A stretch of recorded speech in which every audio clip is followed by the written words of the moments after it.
ಅದೇನೋ ಹೇಳ್ದಂಗೆ ಯಾರನ್ನೋ ಹಳ್ಳಕ್ಕೆ ತಳ್ಳಕ್ಕೋಗಿ ನಾವೇ ಹಳ್ಳಕ್ಕೆ ಬಿದ್ದಂಗಾಯ್ತು. ನಮ್ಮನ್ ಕೈ ಹಿಡಿದು ಮೇಲೆತ್ತೋರು ಯಾರೂ ಇಲ್ಲ ಕಣೆ. ಇದಾರಮ್ಮ,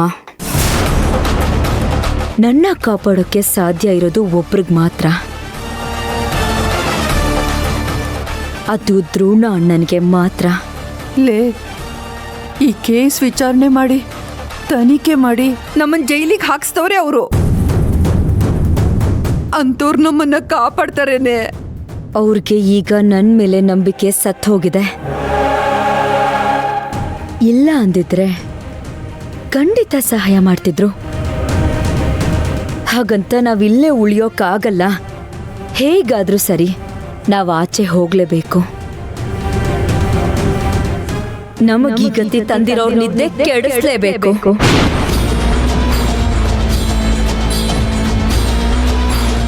ಹೆಂಗೆ ಹೋಗೋದು? ನಾವು ಮೂವರು ಜೈಲೊಳಗೆ ಕುಂತಿದೀವಲ್ಲ. ಸದ್ಯಕ್ಕೆ ನಮ್ಮ ಪಾಲಿಗೆ ಈಗ ಎಲ್ಲ ಬಾಗ್ಲುಗಳು ಮುಚ್ಚೋಗಿದೆ ಅಮ್ಮ. ಗಮನ ಇಟ್ಟು ಕಾಯ್ತಾ ಇರ್ಬೇಕು. ಯಾವುದೋ ಒಂದು ಬಾಗ್ಲು ತೆಗೆಯತ್ತೆ. ಅವಕಾಶಕ್ಕೆ ಕಾಯೋದಲ್ಲ, ಅವಕಾಶನೇ ನನ್ನ ಮನೆ ಮುಂದೆ ಬರೋ ಹಾಗೆ ಮಾಡ್ತೀನಿ. ಮಾಡ್ತೀನಿ.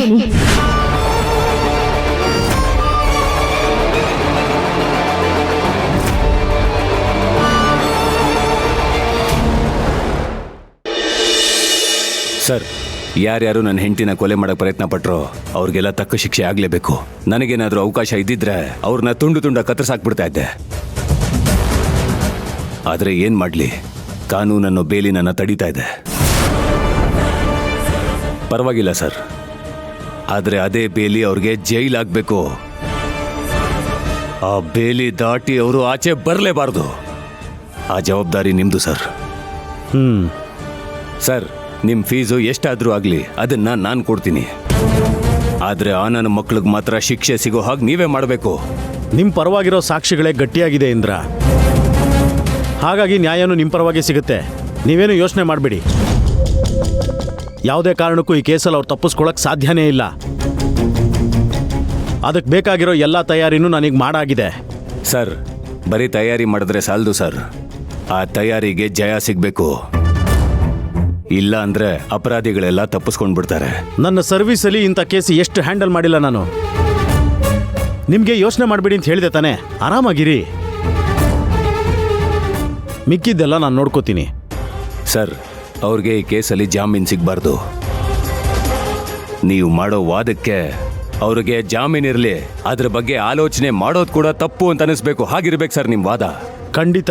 ಅವ್ರ ಲಾಯರ್ ಅವ್ರಿಗೆ ಬೇಲ್ ಕೊಡಿಸ್ಬೇಕು ಅಂತ ಎಷ್ಟು ಪ್ರಯತ್ನ ಪಡ್ತಾ ಇದ್ದಾರೋ ಆ ಪಟ್ಟಿರೋ ಪ್ರಯತ್ನಕ್ಕೆಲ್ಲ ಕಲ್ಲು ಹಾಕೋ ರಾಮಬಾಣನ ನಾನು ತಯಾರು ಮಾಡಿದ್ದೀನಿ. ಯಾವುದೇ ಕಾರಣಕ್ಕೂ ಅವ್ರಿಗೆ ಬೇಲ್ ಸಿಗೋದಿಲ್ಲ, ನನ್ನ ನಂಬಿ.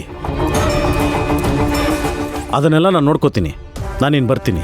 ಸರಿ ಸರ್, ನಾನು ಹೇಳಿದ್ದನ್ನ ಸ್ವಲ್ಪ ಮನಸ್ಸಿಗೆ ಹಾಕ್ಕೊಳ್ಳಿ. ಆಯಿತು, ಉಳಿದಿದ್ದನ್ನೆಲ್ಲ ನಾನು ನೋಡ್ಕೋತೀನಿ. ಸರಿ ಸರ್.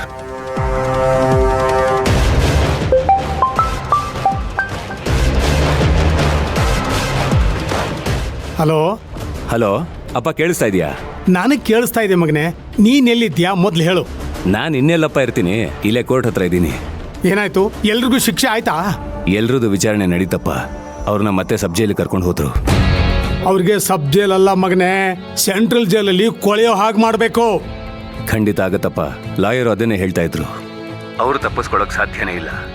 ಅಂಥ ಸಾಕ್ಷಿಗಳಿದೆ ನಮ್ಮ ಹತ್ರ. ನನ್ನ ಮಕ್ಕಳಿಗೆ ಬೇಲ್ ಕೂಡ ಸಿಗದೇ ಇರೋ ಹಾಗೆ ಮಾಡ್ತೀನಿ. ಸರಿ ಮಗನೇ, ಬಹಳ ಒಳ್ಳೇದಾಯ್ತು. ಶಿವರಾಜು ಅವರೆಲ್ಲ ಕರ್ಕೊಂಡು ಸೀದಾ ಮನೆಗೆ ಬಂದ್ಬಿಡು. ಮನೆಯಲ್ಲಿ ನಿಮಗೋಸ್ಕರ ಹಬ್ಬದ ಅಡಿಗೆ ಮಾಡಿಸ್ತೀನಿ.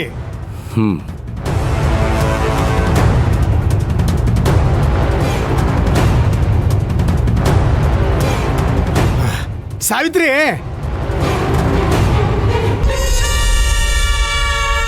ಅಯ್ಯೋ ಅಮ್ಮ, ಏನಮ್ಮ ಇದು? ಈ ಮಾವ ಹಬ್ಬದೂಟ ಮಾಡಿಸ್ತೀನಿ ಅಂತ ಹೇಳ್ತಾ ಇದಾರೆ. ಹಂಗಂದ್ರೆ ಎಲ್ಲ ನಮ್ ವಿರುದ್ಧವಾಗಿ ಆಗಿದೆ ಅಂತ ತಾನೇ ಅರ್ಥ? ಹೌದು ಕಣೆ. ಆ ತುಳಸಿ ಸತ್ತು ಹೋದ್ಲು, ಜ್ಯೋತಿ ಜೈಲ್ ಸೇರ್ತಾಳೆ, ಆ ಇಂದ್ರ ನೆಗದು ಬೀಳ್ತಾನೆ ಅನ್ಕೊಂಡ್ರೆ ಈ ತುಳಸಿ ಎದ್ದು ಬಂದ್ಬಿಟ್ಟು ಎಲ್ಲ ಉಲ್ಟಾ ಮಾಡ್ಬಿಟ್ಲು.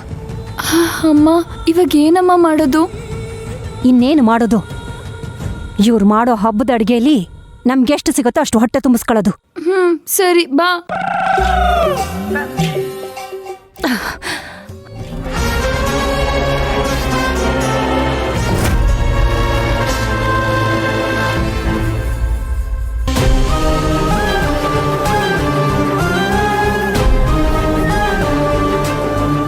ಅಣ್ಣ, ಸದ್ಯಕ್ಕೇನೋ ನೀನು ಅನ್ಕೊಂಡ್ ಹಾಗೆ ಆಗ್ತಾ ಇದೆ.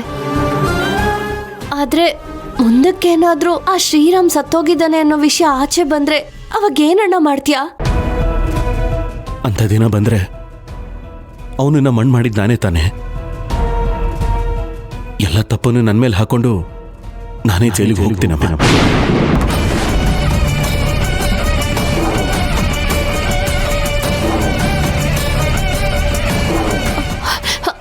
ಅಣ್ಣ, ದಯವಿಟ್ಟು ದುಡುಕಿ ಆ ಥರ ನಿರ್ಧಾರ ತಗೋಬೇಡ. ನೀನ್ ದಯವಿಟ್ಟು ಸುಮ್ಮನಿದ್ಬಿಡು. ಆ ಥರ ಏನೂ ಆಗಲ್ಲ. ಹಾಗೂ ಒಂದ್ ವೇಳೆ ಅಂತ ದಿನ ಬಂದಾಗ ಇದರಿಂದ ಹೇಗ್ ಪಾರಾಗೋದು ಅಂತ ಯೋಚನೆ ಮಾಡು. ಏನೋ ಒಂದ್ ದಾರಿ ಸಿಕ್ಕೇ ಸಿಗುತ್ತೆ. ಬಂಗಾರಿ ಬಾವಾ,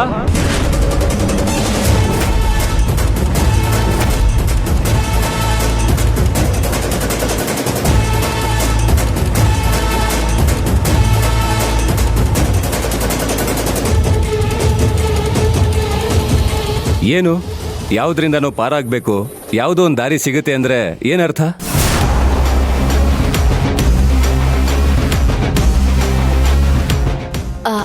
ಅದು ಮಾವ, ಅದು ಏನಿಲ್ಲ ಇಂದ್ರ, ಅದೇ ಜ್ಯೋತಿನ ಹೇಗ್ ಬಿಡಿಸೋದು, ಅವಳನ್ನ ಈ ಸಂಕಟದಿಂದ ಹೇಗ್ ಪಾರ್ ಮಾಡೋದು ಅಂತ ಯೋಚನೆ ಮಾಡ್ತಾ ಇದ್ದೆ. ಅದಕ್ಕೆ ಪುಟ್ಟಿ ಯೋಚನೆ ಮಾಡು, ಏನಾದ್ರೂ ದಾರಿ ಸಿಗುತ್ತೆ ಅಂತ ಹೇಳ್ತಾ ಇದ್ಲು. ಅಷ್ಟೇನಾ? ಅಷ್ಟೇ ಇಂದ್ರ. ಅಷ್ಟೇ ಮಾವ. ಮಾಡಿ ಮಾಡಿ ನೀವು ಎಷ್ಟೇ ದಾರಿ ಮಾಡಿದ್ರೂ ನಾನು ಅದಕ್ಕೆ ಕಲ್ಲು ಹಾಕಿ ಮುಚ್ಚಾಕ್ತೀನಿ. ನನ್ನ ಹೆಂಡತಿ ಜೀವದ ಜೊತೆ ಆಟ ಆಡ್ದೋಳ್ನ ಆಚೆ ಬರೋದಕ್ಕೆ ನಾನು ಯಾವುದೇ ಕಾರಣಕ್ಕೂ ಬಿಡಲ್ಲ. ಮಾವ, ಏನ್ ಯೋಚನೆ ಮಾಡ್ತಿದ್ದೀರಾ?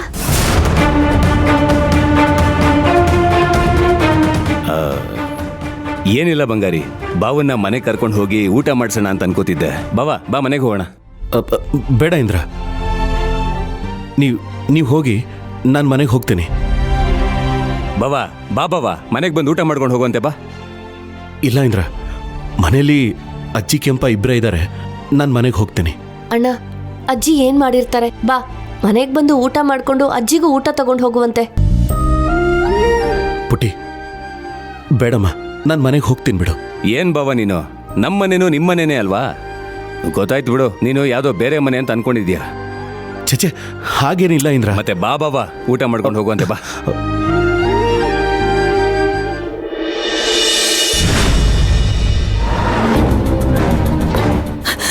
ಸರ್, ನನ್ನ ಮಗನ ಬಗ್ಗೆ ಏನಾದರೂ ಗೊತ್ತಾಯ್ತಾ? ಇನ್ನು ಇಲ್ಲಮ್ಮ, ಹುಡುಕ್ಸ್ತಾ ಇದ್ದೀವಿ. ಸಿಕ್ಕಿದ್ರೆ ಹೇಳ್ ಕಳಿಸ್ತೀವಿ, ಹೋಗಮ್ಮ. ಏನ್ ಸರ್ ಹೀಗೆ ಹೇಳ್ತಿದ್ದೀರಾ? ನನ್ನ ಮಗ ಕಾಣೆ ಆಗಿದ್ದಾನೆ ಅಂತ ಕಂಪ್ಲೇಂಟ್ ಕೊಟ್ಟು 1 ವಾರ ಆಯ್ತು. ದಿನ ಬಂದಾಗ್ಲೂ ಇದೇ ಮಾತು ಹೇಳ್ತಿರಲ್ಲ ಸರ್ ನೀವು.